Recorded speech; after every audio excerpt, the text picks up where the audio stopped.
Today, we're diving deep into one of the most amazing construction projects on the entire planet. And the best part? It happens inside your own body every single time a bone breaks.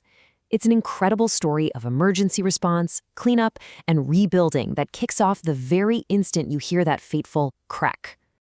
I mean, sure, we all know about the pain and the doctor and the cast. But if you ever stop to think about the microscopic whirlwind of activity that starts the second that break happens, it's so much more complex and perfectly coordinated than you could ever imagine. So here's our blueprint for this explainer. We'll start with the initial shock. Then we'll follow the emergency crews as they rush in. After that, we'll watch them build the bone bridge and then see the final remodel. And to wrap it all up, we are going to bust a very common myth about bone healing. Let's get to it. Okay, so every great construction project starts because there's a problem that needs to be solved, right? Well, for our body, that problem is the fracture. It's a sudden, violent shock that literally breaks the very framework of our skeleton. Now, you might think the body's response is just chaos, but it's not. It is a highly organized, four-stage process. You could think of it like this. First, the emergency response team shows up. Then, they lay down some scaffolding. After that, they bring in the reinforcement. And finally, they add all the finishing touches. So let's start right at the beginning with that emergency response. This first phase is all about immediate, decisive action. The instant a bone breaks, it's like an internal 911 call goes out, and the body's first responders come rushing to the scene to secure the site.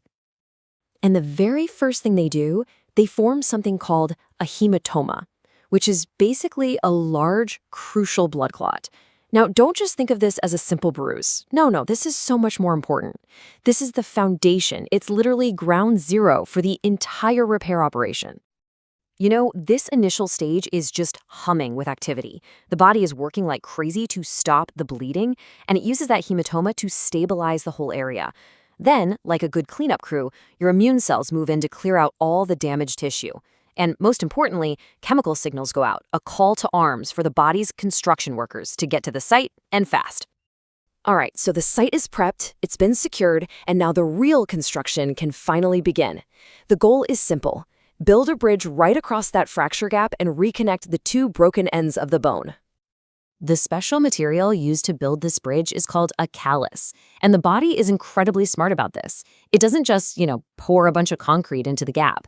It builds this bridge in two very distinct stages, starting with a flexible scaffold before it brings in the heavy-duty reinforcements.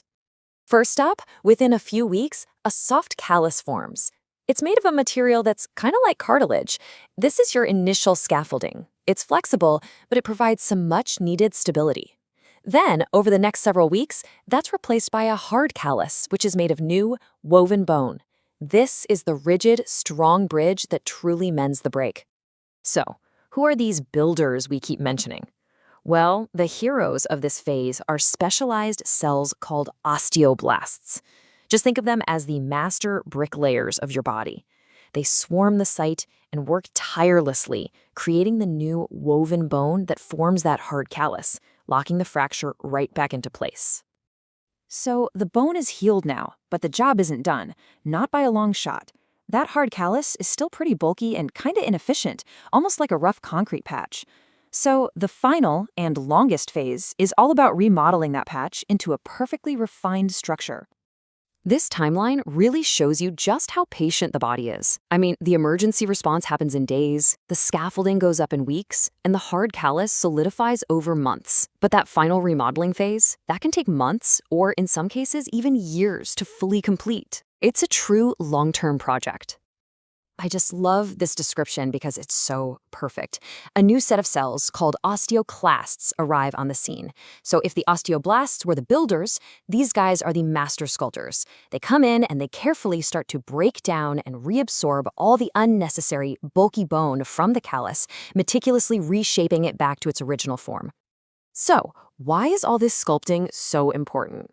Well, it's not just for looks. Here's the kicker. Our bones are the body's main reservoir for calcium. We're talking 99% of it is stored there. This whole remodeling process makes sure the bone is not only strong, but is also a perfectly efficient structure for storing and releasing this vital mineral. It is a total marvel of resource management. This brings us to the big finale, and a question I'm sure many of you have heard before. What is the final result of this incredible internal construction project? We've all heard it, right? That saying, what doesn't kill you makes you stronger. A lot of people apply this to bones, thinking that a healed fracture is way tougher than it was before. But is there actually any truth to that? The reality is, well, a little less dramatic. For a while, when the site of the break has that big, bulky hard callus, it is thicker and therefore temporarily stronger. But the entire point of that long remodeling phase is to chisel all that bulk away.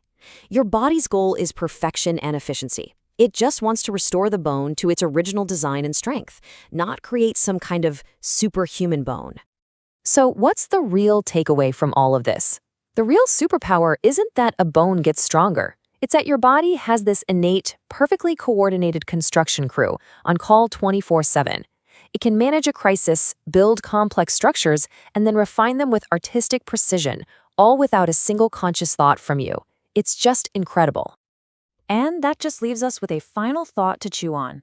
If our own biology contains the blueprint for such a perfect, self-repairing material, what could our engineers and architects learn from it? I mean, just imagine buildings or bridges that could heal their own cracks. The answer might just be written in our own bones. Thanks for joining me.